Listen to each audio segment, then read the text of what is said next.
ULIP unified logistics interface platform. Actual గా first video చేయడం జరిగింది. ఆ ఫస్ట్ వీడియో చూసిన అందరూ కూడా సెకండ్ వీడియో చేయమని అడిగినందుకు ఇప్పుడు మేము సెకండ్ వీడియో చేస్తున్నాం. ఎవరైనా ఛానల్ కి ఫస్ట్ టైం కనుక వస్తూ ఉంటే ఇది చాలా మంచి కాన్సెప్ట్, మీరు దయచేసి ఫస్ట్ వీడియో చూడండి. అయితే ఈ వీడియోలో అసలు యూలిప్ అనేది ఎలా వర్క్ అవుతుంది, ఎన్ని మినిస్ట్రీస్ ఇన్వాల్వ్ అయి ఉన్నాయి, యూజ్ కేసెస్ అంటే ఏ సినారియోస్ లో ఈ యూలిప్ అనేది ఉపయోగపడుతుంది. మీరు స్టార్ట్అప్ గానీ లేకపోతే మీరు ఎగ్జిస్టింగ్ మ్యానుఫ్యాక్చరర్ లేకపోతే ఒక ఈ ఇంపోర్ట్ ఎక్స్పోర్ట్ కన్సల్టేషన్ చేసే ఒక ఏజెన్సీనో అయి ఉంటే మీరు ఈ యూలిప్ ని ఎలా ఇంటిగ్రేట్ చేసుకోవాలి మీ ఎగ్జిస్టింగ్ సిస్టమ్స్ తో గానీ లేకపోతే మీరు స్టార్ట్ చేయబోయే కొత్త స్టార్ట్అప్స్ తో గానీ ఈ యూలిప్ యొక్క ఎంటైర్ ఆర్కిటెక్చర్ ఎలా ఉంటుంది, ఎలా కంప్లీట్ గా ఇంటిగ్రేషన్ ప్రాసెస్ అనేది ఎలా వర్క్ అవుతుంది, ఇవి అన్ని కూడా ఈ వీడియోలో మనం తెలుసుకోబోతున్నాం. And by the way my name is Shankar Gaddam and welcome to startup COE. ఇది కంప్లీట్ స్టార్ట్అప్ నాలెడ్జ్ ఛానల్ తెలుగులో.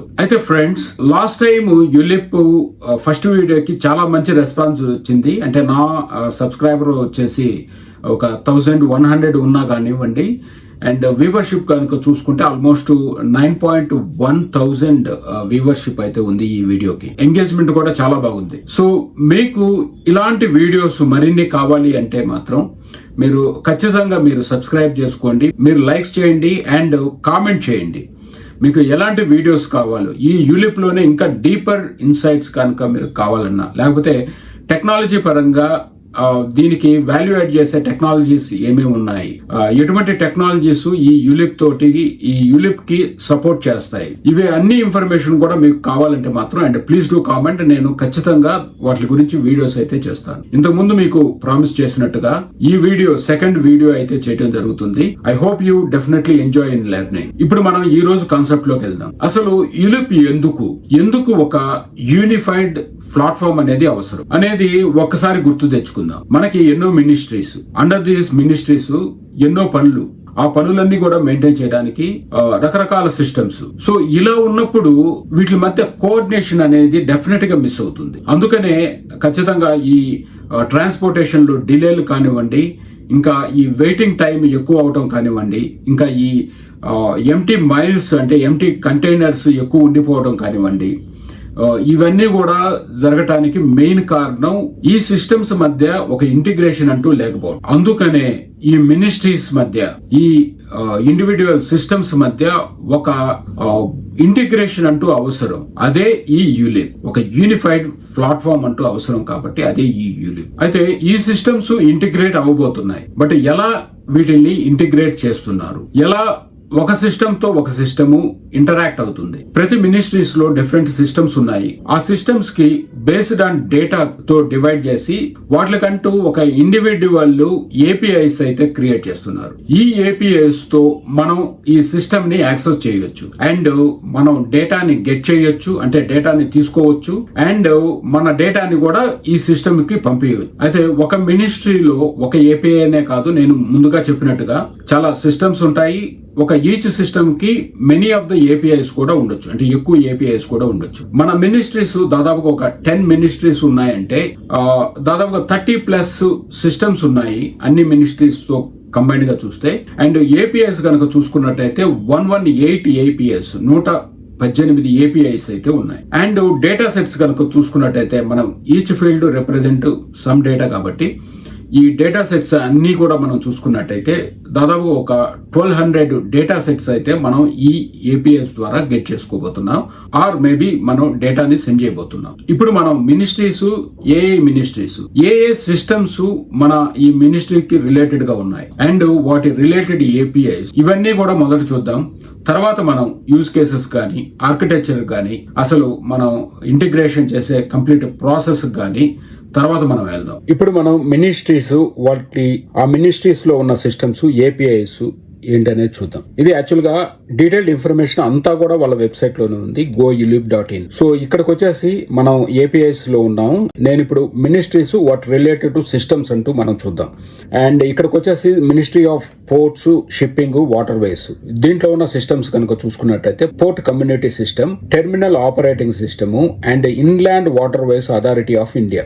ఇక్కడ సివిల్ ఏవియేషన్ కనుక చూసుకున్నట్టయితే air cargo message exchange system, air cargo community system, air cargo logistics and aligned systems. And ఇక్కడ road transportation and highways మినిస్ట్రీలో కనుక చూసుకున్నట్టయితే వాహన్ సారథి, fast track and e challan. So దీంట్లో మనం ఇంకొంచెం డీటెయిల్డ్ ఇన్ఫర్మేషన్ లేటర్ ఆన్ తెలుసుకుందాం. And ministry of commerce and industry కనుక చూసుకున్నట్టయితే direct general of the foreign trade DGFT and PM Gatishakti systems అయితే ఉన్నాయి దీంట్లో. అండ్ మినిస్ట్రీ ఆఫ్ రైల్వేస్ కనుక చూసుకున్నట్టయితే freight operations information systems. Ministry of finance కనుక చూసుకున్నట్టయితే ICE GATE అండ్ అది related to the customs documentation status అనేది way bill, cargo related information అంతా వే బిల్లో ఉంటుంది. So ministry of electronics and information technology కనుక చూసుకున్నట్టయితే ఇది డిజీ లాకర్, అంటే మనకి మన రిలేటెడ్ డాక్యుమెంట్స్ ఏవైతే ఉంటాయో అంటే KYC కానీ for example GST, pan card, Aadhaar authentication services ఇవన్నీ కూడా డిజీ లాకర్ లో ఉంటాయి. So national industrial corridor development corporation కింద లాజిస్టిక్ డేటా బ్యాంక్ అనేది తయారు చేశారు. ఈ లాజిస్టిక్ డేటా బ్యాంక్ గురించి ఇక్కడే బ్రీఫ్ డీటెయిల్స్ ఇచ్చేస్తాను. యాక్చువల్ గా మనం కంటైనర్స్ చూస్తూ ఉంటాం, ఈ రోడ్ కానీ లేకపోతే రైల్ కానీ షిప్ కానీ ఏదైనా కానీ కంటైనర్స్. ఈ కంటైనర్స్ ని అంత డేటాని సేకరించి ఈ లాజిస్టిక్ డేటా బ్యాంక్ లో అయితే ఉంచారు. అంటే ఎంటీ కంటైనర్స్ కోవిడ్ తర్వాత హెవీ డిమాండ్ అయితే పెరిగింది. ఆ మూమెంట్ లో యాక్చువల్ గా అసలు ఎంటీ కంటైనర్స్ ఉన్నా కానీ దాని డేటా అంటూ లేకపోయింది అనమాట. సో అందుకోసంగా ఈ కంటైనర్ కోసం చాలా స్ట్రగుల్ అయితే ఫేస్ చేశారు. సో ఈ డేటా అంతా కూడా ఈ లాజిస్టిక్ డేటా బ్యాంక్ లో అయితే ఉంచారు. దాదాపుగా చెప్పాలంటే 75 మిలియన్ కంటైనర్స్ ఇన్ఫర్మేషన్ అంతా కూడా ఈ LDB లో ఉంది. అండ్ రీసెంట్ గా వాళ్ళు LDB 2.0 అనేది కూడా రిలీజ్ చేశారు. అది కూడా ఎక్కువ, ఇంకా ఈ కంటైనర్ ఇన్ఫర్మేషన్ కాకుండా చాలా ఎక్కువ ఇన్ఫర్మేషన్ దీంట్లో అయితే స్టోర్ చేస్తున్నారు వాళ్ళు.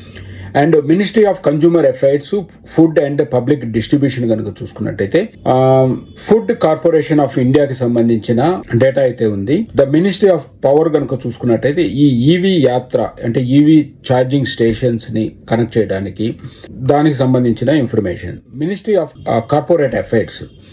సో యూజువల్గా వీటిలన్నిటినీ యూజువల్గా కంపెనీస్ రన్ చేస్తుంటాయి. దాంట్లో ప్రైవేట్ లిమిటెడ్ కంపెనీస్ లేకపోతే LLPలు ఇవన్నీ కూడా ఉంటాయి. కాబట్టి ఆ కంపెనీ అసలు ప్రాపర్గా ఉందా లేదా అనేది అండ్ డైరెక్టర్ ఇన్ఫర్మేషన్ కానివ్వండి, ఆ కంపెనీ యొక్క ID and company incorporation certificate కానివ్వండి, అవన్నీ కూడా ఈ మినిస్ట్రీ ఆఫ్ కార్పొరేట్ అఫైర్స్లో ఉంటాయి. కాబట్టి అవన్నీ వ్యాలిడేట్ చేయడానికి యూజువల్గా దీంతో అయితే ఇంటిగ్రేట్ అవ్వాలన్నమాట. So ministry of petroleum and natural gas, PM Gatishakti అంటే visibility of the fuel stations, ఇవి అన్నీ కూడా అంటే HPCL సంబంధించిన డేటా, ఇవన్నీ కూడా ఈ ministry of petroleum and natural gas కిందకైతే వస్తాయి. So Indian institute of management Bengaluru వాళ్ళు కార్బన్ ఎమిషన్ క్యాలిక్యులేటర్ అంటూ వాళ్ళు ప్రొవైడ్ చేశారు. సో దానికి సంబంధించిన ఇన్ఫర్మేషన్ డిస్ప్లే చేయాలంటే వీళ్ళతోటి ఈ API తోటి ఇంటిగ్రేట్ అవ్వాలి. ఈచ్ సిస్టమ్ వాళ్ళు ఒక డాక్యుమెంట్ నే ప్రొవైడ్ చేస్తారు, API డాక్యుమెంట్. బట్ ఆ డాక్యుమెంట్ లో వచ్చేసి నెంబర్ ఆఫ్ APIs అంటూ ఉంటాయి. మన కావాల్సిన డేటా సెట్ ని బట్టి మనం వాటిని గెట్ చేయటం కానీ మనం డేటాని సెండ్ చేయటం కానీ చేస్తాం. సో దానికి కొంచెం డీటెయిల్డ్ గా మనం ఇన్ఫర్మేషన్ తెలుసుకోవడం కోసం మనం వాహన్ అండ్ సారథి ఈ రెండింటిని మనం చూద్దాం. అసలు వాహన్ అండ్ సారథి అనేది ఏ API ఇన్ఫర్మేషన్ ని కలిగి ఉంది అనేది చూద్దాం మనం రఫ్ గా. ఇక్కడ మీరు చూసుకున్నట్టయితే ఈ API డౌన్లోడ్స్ అన్ని కూడా ఉంటాయి. ఆ API కి సంబంధించిన అంతా ఇన్ఫర్మేషన్ కూడా, ఫర్ ఎగ్జాంపుల్ ఇప్పుడు వాహన్ అని కొట్టాం, దానికి సంబంధించిన డాక్యుమెంట్ అనేది మనకి ఇక్కడ డిస్ప్లే అవుతుంది. ఇప్పుడు ఈ వాహన్ APIలో అంటే వాహన్ సంబంధించిన సిస్టమ్ లో ఏ డీటెయిల్స్ ఉన్నాయి ఆ API డాక్యుమెంటేషన్, నేను ముందుగా చెప్పినట్టుగా APIs అనేది ఎక్కువగానే ఉంటాయి.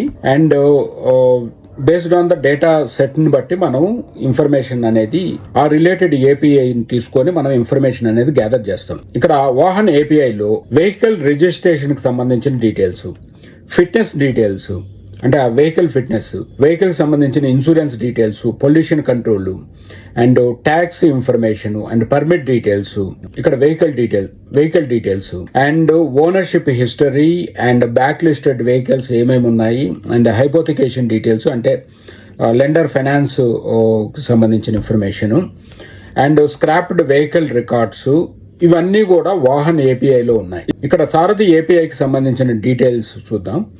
డ్రైవర్ లైసెన్స్ డీటెయిల్స్ అండ్ నేను స్క్రీన్ మీద డిస్ప్లే చేస్తున్నాను, మీరు ఫాజ్లో పెట్టుకొని ఆ డేటా పాయింట్స్ ఏమేమి ఉన్నాయి అనేది చూసుకోండి. అంటే ఏ డేటా అనేది ఆ ఏపీఐ నుంచి వస్తుందో చూసుకోండి. And licence class and vehicle type, ఇంకా learners licence information, driving test details, licence renewal details, and disqualification and suspense records, and duplicate licence information, international driving permit, ఇంకా driver training details, conductor licence information, and online application tracking, address and contact information, and accident and offence records. So ఈ data ఈ రెండిట్లో ఉన్నాయన్నమాట.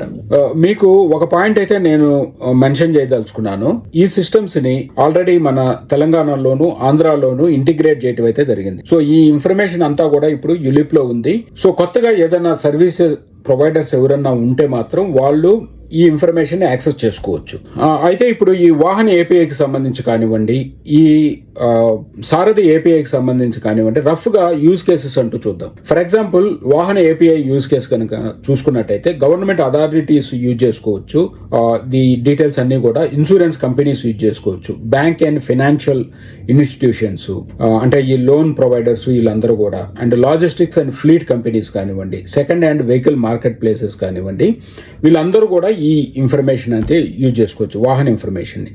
ఇప్పుడు సారథి use cases చూద్దాం. అంటే again government authorities, transportation and logistic companies, అంటే ఈ drivers having the valid visa అని కానీ వాళ్ళ ఇన్ఫర్మేషన్ని వెరిఫై చేసుకోవడానికి ఈ ఏపీఐని యూజ్ చేసుకోవచ్చు. ఇంకా ఇన్సూరెన్స్ కంపెనీస్, డ్రైవింగ్ స్కూల్స్, ఇంకా bank and financial institutions again for loans కానివ్వండి, and ride sharing and fleet operators వీళ్ళందరూ కూడా ఈ ఇన్ఫర్మేషన్ అంటూ యూజ్ చేసుకోవచ్చు. ఇలాగే ప్రతి ఒక్క ఏపీఐ కూడా సెవెరల్ అదర్ యూజ్ కేసెస్ ఉంటాయి. మనం కంబైన్డ్ గా కొన్ని యూజ్ కేసెస్ సపరేట్ గా అంటూ చూద్దాం. అప్పుడు మీకు ఒక డీప్ అండర్స్టాండింగ్ అంటూ వస్తుంది. మీకు యులిప్ ఆర్కిటెక్చర్ అండ్ ప్రాసెస్ అనేది, అంటే ఎలాగ మనం ఇంటిగ్రేట్ అవ్వాలనే ప్రాసెస్ని యాక్చువల్గా చేశాను వీడియో ఏమో, కాకపోతే ఇది ఎక్కువ లెంత్ అవటం వల్ల ఈ వీడియోలో అయితే యాడ్ చేయట్లేదు. కానీ దానికి పెద్ద డిలే అంటూ లేకుండా, అంటే ఈ యులిప్ 1-2కి మధ్యలో చాలా గ్యాప్ అంటూ ఉంది, అండ్ పెద్ద డిలే అంటూ లేకుండా ఇది ట్యూస్డే రోజు అప్లోడ్ చేస్తున్నాను, అది థర్స్డే రోజు వచ్చేటట్టు చూస్తాను and immediate. Thank you so much for your support.